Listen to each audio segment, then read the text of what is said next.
This is the abandoned Marcos Twin Mansion. Itinayo ito taong 1979 at natapos ito taong 1987. Matatagpuan ito sa Barangay Casili, Cabuyao, Laguna. Ang mansyon na ito ay dating tinirahan ng dating Pangulong Ferdinand Marcos na may kabuuang lawak ng 25 ektarya. Ngunit pagdating ng taong 1988, ito ay kinumpiska ng gobyerno matapos madismiss ang dating Pangulo. Dahil ito daw ay parte ng ill-gotten property ni Marcos habang siya ay nakaupo bilang Pangulo. Pagdating naman ng taong 2010, inutos ng Sandigang Bayan na ibalik ang ari-arian na ito sa mga pamilyang Marcos. Subalit pagdating naman ng taong 2017, nagpalabas ang Korte Suprema ng Pilipinas ng hold order kaya hanggang ngayon ay kontrolado ito ng Presidential Commission on Good Government.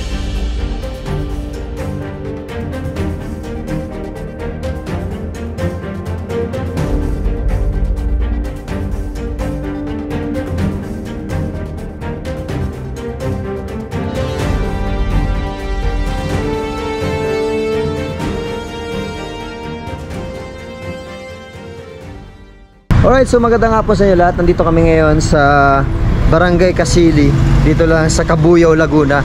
So pinuntahan natin yung dating bahay ng mga Marcos or kilang Twin Mansion. So kung makikita nyo, ito yung bahay, oh. So lumang luma na. At kung makikita yung mga kahoy sa taas ng bubong, halos nagkasira-sira na. So ito yung main entrance ng isang side ng mansion na to. Ito yun, lumang luma. Ay, yung dating presidente ng Pilipinas at yung first lady. So mapa ng Pilipinas. Ay, makikita nyo, napakaluma na. At ang laki sa loob. Ito yung loob, oh. Ay, may billiard table po. Ayan, loob. So doon sa dulo may hagdan. At may painting po, oh. Tapos yung side niya kahoy pa. So twin mansion kasi kung makikita yung structure ng harap, ito mismo kinakatayuan ko, halos parehas lang doon sa kabila. Ito kung makikita nyo yung mga kahoy ng bubong, sira na rin. Tapos halos may mga tama na rin yung mga pader niya.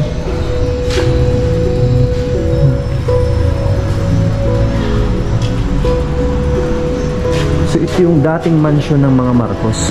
So sabi po ng caretaker ng mansion na to, ito daw ay i-renovate na ng may-ari.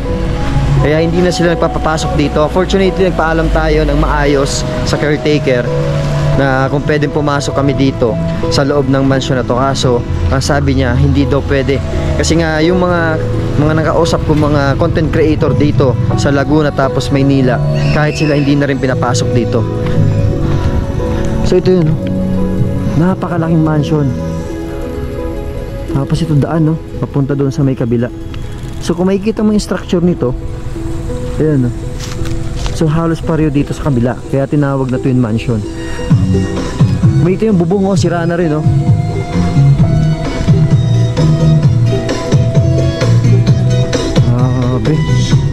Isa to sa historical spot dito sa Cabuyao, Laguna. Napakalaki. Hindi na tayo makakapasok doon kasi may kahoy na rin yung daan. Tapos dito halos nakakandado na yung mga pinto.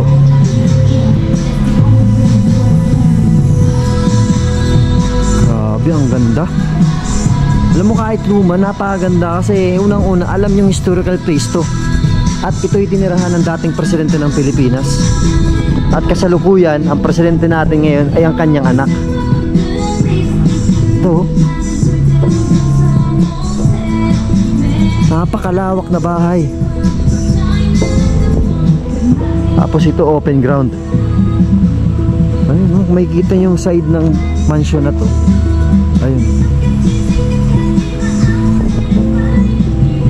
Tapos doon sa likod, overlooking yung Laguna. Kaso hindi tayo makakapasok dyan kasi bawal pumasok dito sa areang ito. Ang ganda. Kung makikita nyo yung area ngayon, Ayun, baba na yun. Nasa elevated tayong lugar ngayon, dito sa Barangay Casele, dito sa Cabuyao. So kung makikita yung mga gilid ng bubong, sira-sira na rin. Halos may mga butas na. Tapos may asong bantay na natin itong harap. Diba? Halos parehas na structure, kaya tinawag ito yung mansion. Ayun, tapos hanggang dito.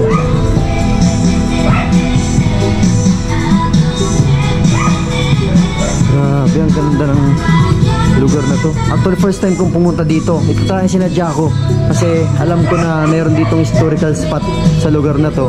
So kung makikita nyo, kandado na siya. Ayun, hindi mo siya mabubuksan. Nakapadlock. Ito yung loob. Ayun, kung makikita yung larawan ng dating First Lady ng Pilipinas, pasok ko to.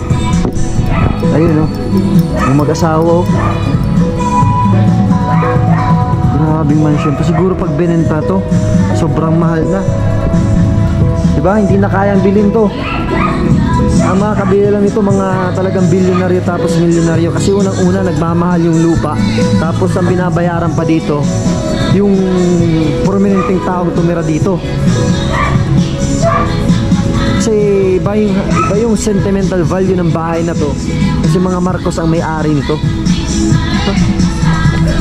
So first time kong pumunta dito sa lugar na to, na-amaze ako kasi ito yung bahay na naging presidente ng Pilipinas. Ang ganda. Your engine Ayun, no? is Lawak, stronger oh. than you think. No matter your...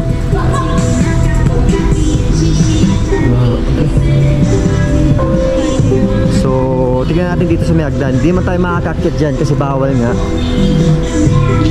Ayun, no? Ganda.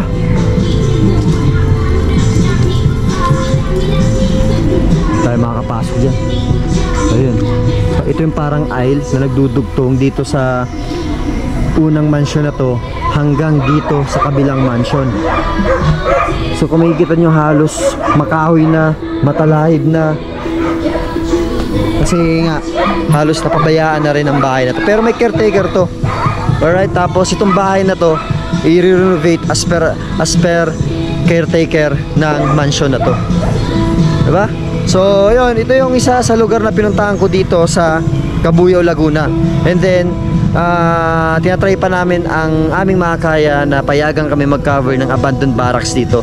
Actually, nakausap ko na yung caretaker. Ang problema natin dito ay hindi na sila nagpapapasok. Matagal na. Kaso lang sabi ko naman sa caretaker na kung pwedeng pagbigyan naman kami kasi from Naga pa kami. So, kinakausap niya alak niya na sama sa amin. Kaso lang wala sa ngayon. So, sana umuwi para masamahan tayo sa abandoned barracks. Kung saan, sabi ng caretaker doon sa abandoned barracks, meron namatay na dalawa na hindi malaman kung anong rason. So, hindi nagpapasok doon sa mismong abandoned barracks kasi yung mga gamit ng namatay doon nandoon pa sa loob. So, kung mabigyan tayo ng chance para mag-vlog doon sa lugar na yon, hanggang labas lang tayo ng abandoned barracks. Kaso lang talaga nakakatakot kasi unang-una, haunted na yon. Tapos talagang masukal na yung daan, sabi ng caretaker. Kaya sabi ko okay lang naman yun kasi gusto namin talagang puntahan yun kasi yun ang purpose namin dito sa Laguna. Kaya sana pagbigyan kami ng caretaker ng abandoned barracks na yun. So ayun, eto na yung sinasabi ko sa inyong bahay ng mga Marcos, Twin Mansion. So napakagandang bahay. Alam mo yung napuntahan mo yung bahay ng isa sa naging presidente ng Pilipinas, diba? Dito sa loob. So hindi na tayo pinagbigyan pumasok kasi hindi na talaga pwede pumasok dito sa lugar na to, sa mansion na to. So sabi niya kung magka-cover kami kahit lang daw sa labas. So papalipad tayong drone para mas makita nyo ang ganda ng mansion na to. Luma siya pero talagang pag sinabing Marcos, talagang kahit lumang tignan pero historical tapos napakaganda. Ayun, ito yung unang mansion at yung ikalawang mansion. Alright, so si Papa EJ ito, paalam na ako. Peace out.